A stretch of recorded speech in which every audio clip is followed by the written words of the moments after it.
Welcome to Croydon. By 2020, white people here will no longer be the majority.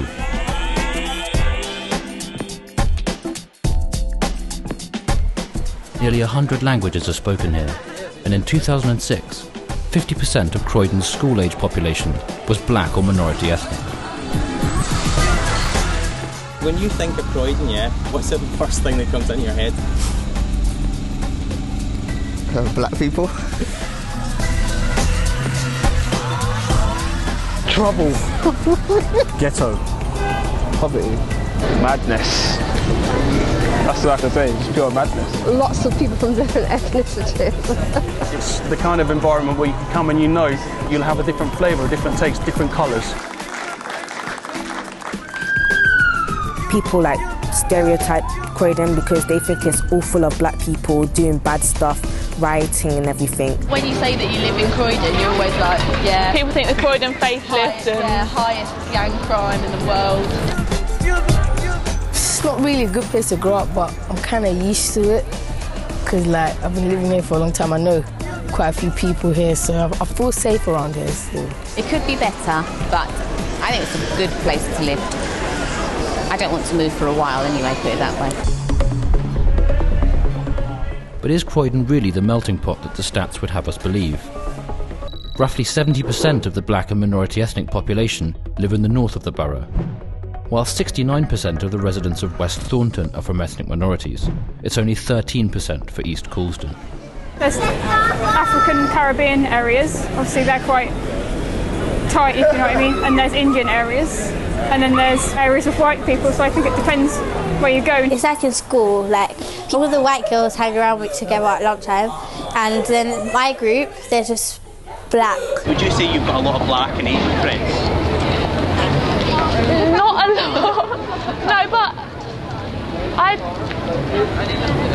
do. None of my close friends are, but I don't think that's because of the colour they are. I think it's just, I think we were brought up quite similarly, me and my friends. There's a social group of ethnicity here, and it's pretty much quite poor, so it's not a true reflection of the best of what ethnicity is.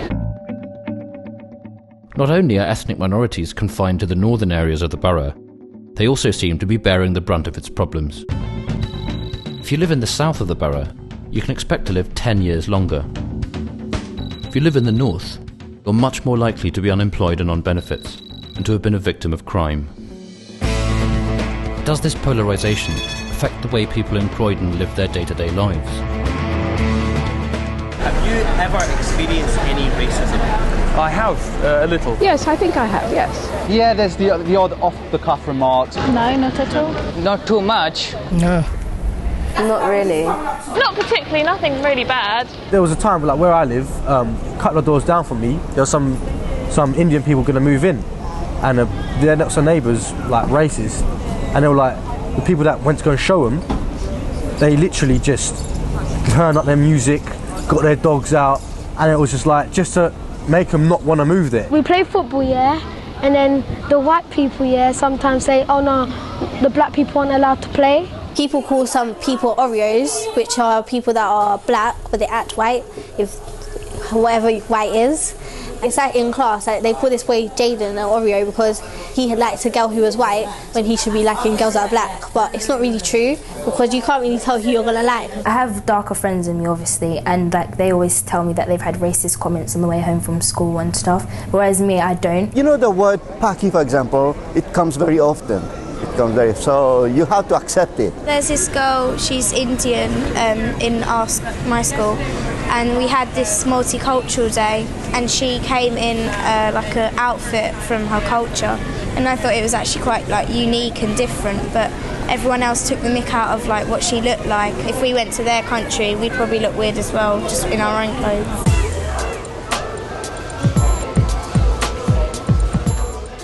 Only thing I'd say that's racist around in Croydon is mostly the police.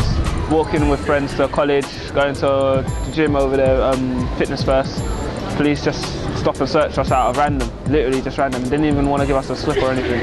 What did they say? They just said you looked at like gang affiliations, you lot were doing gang signs, when really and truly we just walked past.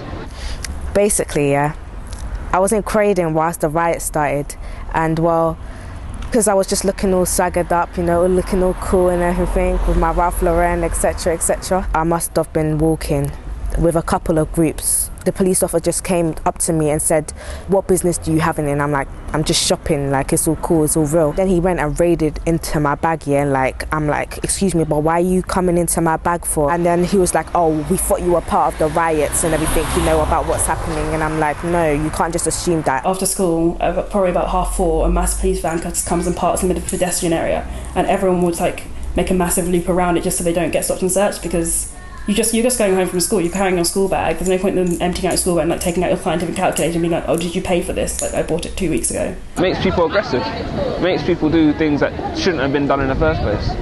Because, like, a police officer was shot a few weeks ago. Why do you think that was caused for?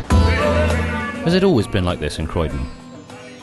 Because these records only began in 1991, we have to ask some of Croydon's older residents. In the 50s, it was no blacks, no dogs, no Irish. In that time, racism was much worse than it is now. Those were days where the teddy boys were going around hunting black people. You couldn't go into pubs and things like that. My first day at school, I actually got into a fight. The pupils are calling me names and different things, like calling me gorilla and what have you. I ended up in the headmaster's study, and he said to me, "We don't have that sort of behaviour." And I said, "If you don't stop them, I'm going to keep fighting them." I think we're more or less racist than we were 20 years ago. I would say we're probably more.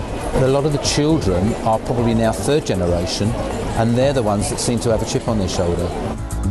My daughter was very bright. She's a, what is your mom now? Mommy, deputy head. Deputy head of school now. We was going to White House School, and I wanted her to go to the, you know, scholarship club. They said to me, "You is working in a factory." I was working in a factory. My husband in a factory. So even though they put her in and she passed, she will not get in. When Grandma was like here, she was more of a minority, whereas now it's such a multicultural society that if people try to target someone and say, "Oh, you can't do this because you look a certain way," you could go to other minority groups and get them all to come together and say, like, "This isn't fair," and everyone can come together and make a stand. But given that racism seems to have changed gradually over the years, could we get rid of it for the next generation? There's only one way you can end racism, and that's the human race just no longer exists. Racism, prejudice, you name it, has been with us from time immemorial. We will never be able to obliterate it. I don't think so. Even if you manage to get rid of the racism in Croydon, you can't conquer the world. Racism's always going to exist. An element of prejudice is always going to exist. I think the idea of people always want to look down on something, and I think that's always going to be there. You can't change what people think. Like, even your parent could tell you to do things and you could say yeah, but it doesn't stop you from doing it at the end of the day. Let's aim for in a generation, but realistically probably will take another couple. I think it will be better than it was for me. It's better for me than it was for my mum, and for my daughter it will be better for her, but it won't end in a generation because it's a cultural thing, and cultures take many, many years to evolve. You would hope so, but I very much doubt it, especially when we're going through the current economic situation that we're in. I think it could end. If people are willing to build a bridge and get over it, I think it can end. I think anything's possible, really, but I think it's going to take quite a while. It's going to be hard. I think it's possible because it's changing. Everything, they accept you for what you are now. Where I come from myself, it was a big issue in the past. But when you come to England, especially when your children are born here, there is the interlink between all the people. And there are so many different types of people coming to England nowadays. So I think it's not the talk of the town anymore. It will take a few, maybe like 50 years, more than a generation, but definitely it's going to end. We'll soon get rid of the word even in the dictionary, I think. What practical things could we do to break down these barriers? Here in New Addington, a new initiative called Street Athletics may be one way of bringing the community together. Today I'm in Croydon because we're doing Street Athletics, and it's an event where we get young kids just to run 60 meters. We're trying to engage disengaged kids through sport. Brings people together. like brings the community together as one. There's no real racism and stuff like that. It's just about running. I arrived there many moons ago, way back in the 60s, because at the time, you know, a lot of immigrants were invited over, especially in the West, from the West Indies and, you know, the British colonies, to try and help rebuild the country. I went to school in a place called White City, and some of the kids hadn't seen black kids before. I remember one day all the kids were chasing each other, and I joined in, of course, as you do as kids, and the girl said to me, "You can't play." And I said, "Why not?" She goes, "My mum said I shouldn't kiss the blackies." And I realised then that a lot of what kids do is what they learn from home. I think, you know, it's improved a lot since I was a kid, and it'll continue to improve. The more events we have like that, and people stop seeing colour, they start seeing people. It's clear that we need new ideas. Croydon needs to know how to turn its diversity to its advantage and make it a better place for everyone to live in. I would describe Croydon as a work in progress. All the elements of a potentially great town are here. What there needs to be is a better education system in here, reducing crime. You'll see people doing entertainment, and you know, sometimes the schools do little steel bands and stuff like that, and everyone of all different races and ages will stop and have a little look. If you create better communities and more mixed communities, that is a big step. I mean, if you look at the way kids are now, there's a lot more mixed race kids, so it shows that people are integrating more, mixing more, and the more mixed race kids, and everyone will see each other as one. It's going to be a wonderful thing one day.